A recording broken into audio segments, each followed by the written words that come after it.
faltou muito aparelhagem? Porque nós vimos que no Brasil inteiro, o caso da Amazônia, por exemplo, faltou oxigênio. Eu até ia perguntar, isso daí é adiante, mas você pode juntar com isso. Como que foi esse processo de assumir a secretaria e justamente pegar esse período tão complicado que foi a pandemia, né? E como que você tratou isso? O que foi feito? E aí entra a pergunta do Porto aí. O que faltou também? Eu sempre costumo dizer que na vida ninguém faz nada sozinho. Você precisa de grupo, você precisa de equipe e você precisa de uma diretriz.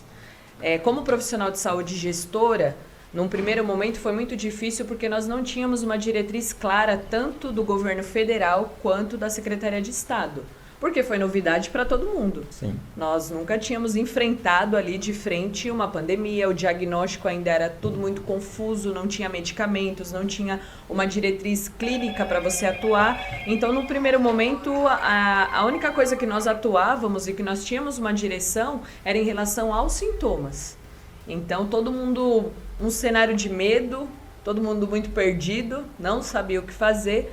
Mas uma vantagem muito grande é que nós tínhamos na Secretaria da Saúde uma equipe técnica muito qualificada, uma equipe unida. Isso fez toda a diferença, porque a pasta e a secretaria, os funcionários se uniram em prol de uma causa. Então fluiu de uma maneira muito positiva. Nós perdemos muitas vidas, mas nós salvamos muitas vidas também.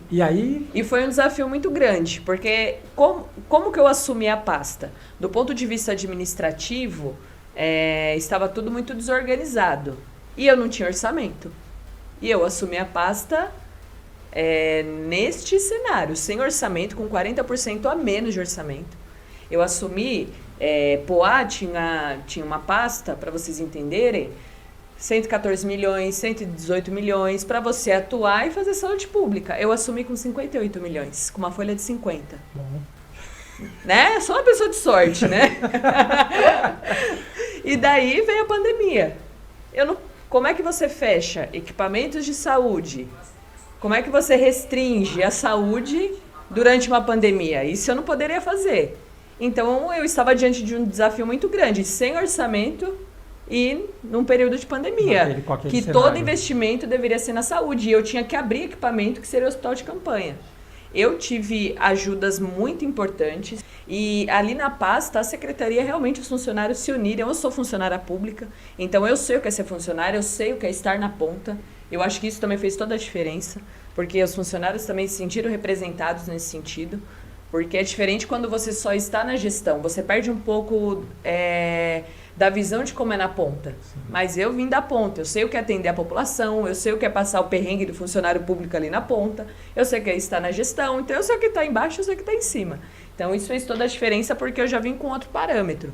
E foi um desafio muito grande, sem orçamento, e tinha que abrir o hospital, não tinha direção uma direção técnica muito clara por parte do Ministério da Saúde. Isso todos os gestores sentiram na pele. E aquele cenário de medo, de morte, eu assisti muitas pessoas morrendo, nós salvamos também muitas vidas, isso foi muito duro. Eu perdi colegas de trabalho, perdi familiares, vi pessoas perdendo familiares, e você tem que manter um equilíbrio em tudo isso. Então foi um desafio muito grande, mas eu vou dizer que nós fomos muito vitoriosos ali. Os funcionários não arredaram o pé em nenhum momento, eles foram parceiros mesmo, os enfermeiros principalmente. Assim, espetaculares, foram sensacionais nessa linha de frente e foi muito desgastante para as equipes, porque era muito difícil. Você sair de casa, tinha um momento quando estava na fase vermelha que era só os profissionais de saúde que estavam ali. Sim. Então a gente tinha que sair de casa, voltar para casa com medo, porque você tem os seus familiares ali para contaminar as pessoas. Você chegou a ir para casa mesmo, porque teve alguns profissionais que nem iam para casa, né, para não passar para a família, né? Na verdade, eu ia para casa só para dormir algumas horas e retornar. Porque eu ficava ali o tempo todo. O maior pico da pandemia foi na sua gestão ou foi na próxima? Foi na minha gestão. Foi na minha gestão. Chegou a ter lotação máxima no hospital de Poá? Sim, sim. Porque era a porta aberta. Então, o tempo todo, o hospital sempre estava muito cheio. E vocês tinham quantos leitos lá para emergência? Nós tínhamos 10 leitos. Para internação? Isso, emergência, com respiradores. E sim, esses respiradores foram comprados ou aquele sistema de locação do Estado que o Estado mandou? Não, foram comprados. Então tinha dinheiro?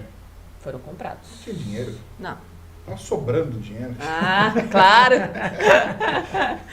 Nesse momento, Flávia. São prioridades. Quando você tem prioridade, você investe certo. Não é questão de ter ou não dinheiro. É com pouco você investir certo. Isso faz toda a diferença. Sim. Nesse momento, qual o momento mais desesperador que você teve? Que eu imagino que, num período daquele, eu imagino que tenha tido. Foi na fase vermelha, logo no início, que as pessoas chegavam em qualquer hospital. Quem entubava evoluía de forma muito negativa e evoluía para óbito. E os enfermeiros chegavam, os médicos, assim, eu não aguento mais ver tanta gente morrendo.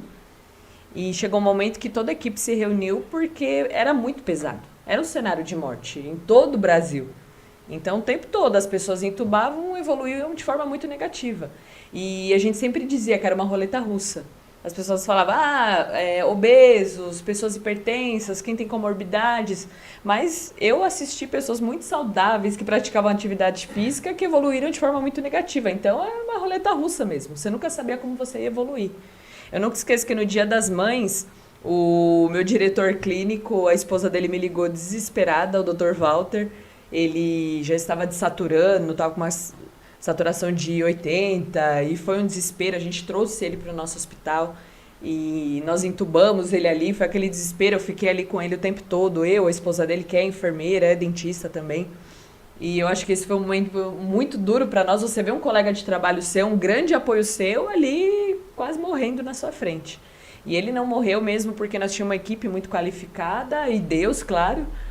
E foi muito difícil essa situação, muito difícil. E logo na outra semana um colega de trabalho nosso, um auxiliar de enfermagem, veio a óbito. Então isso trouxe também um peso muito grande para a nossa equipe. E é muito duro, pessoas que estão do seu lado ali, falando com você todos os dias, lado a lado, brigando. Todos os dias era a pessoa que me mandava, olha, temos tanto internados, estamos assim.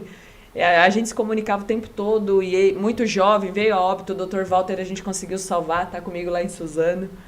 E é muito difícil. Agora estão aí falando sobre uma nova variante. Você que está aí acompanhando, você está no hospital de Suzano, tem acontecido casos aqui no Alto Tietê dessa nova variante? Sim, sim. Questão viral é aquela evolução natural, né? Você é contaminado, vai mutando dentro de você, não tem fim, não tem fim. Isso é algo que veio para ficar, né? Veio para ficar. E nós vamos ter que lidar com isso. É por isso que os nossos hábitos é importantíssimo alterar. A questão da higienização, eu sempre bato muito nisso. Cuidado nos espaços que nós frequentamos. A questão das gotículas. Sim. A transmissão é muito mais rápida dessa nova variante. Então, alguns cuidados nós temos que manter. Eu ouvi que tem alguns países já testando, já usando, inclusive, vacinas já elaboradas, já bem diferenciadas. E isso os vírus vão mutando, vão evoluindo. Então, mas isso as vacinas já estão aí. Né? E o Brasil, sim, infelizmente, hoje não faz vacina. E o que você acha? Isso chega no Brasil? Tem ideia de quando? Se chega, se não chega? Você que você está é profissional da saúde, tem ideia disso? Por conta das migrações, se você viaja, você é contaminado em outro país, você vem para o nosso, é assim que as pessoas vão se contaminando. Um país que vive do turismo, sim, como sim, o Brasil. Sim. E essas vacinas chegando no Brasil? Ela se esquiva de um monte, né? Vamos fazer umas perguntas para ela, que ela já deu uma risada. Nós nem começamos ainda. Quando eu falei que ia perguntar, ela já deu risada. Não, mas a gente... Mas é natural, você tem contato com pessoas que viajam nos aeroportos, você vai para outro país, você faz viagem. Agora, final de ano, as famílias se reúnem, viajam. Você pode correr o risco de ser contaminado em algum local, que talvez algum estado, algum país. Naturalmente, se você for contaminado em alguma região, você vai entrar em contato com outras pessoas, que você pode contaminar outras pessoas, e é uma cadeia, é um ciclo. Quem você entra em contato vai se contaminando e isso vai se proliferando.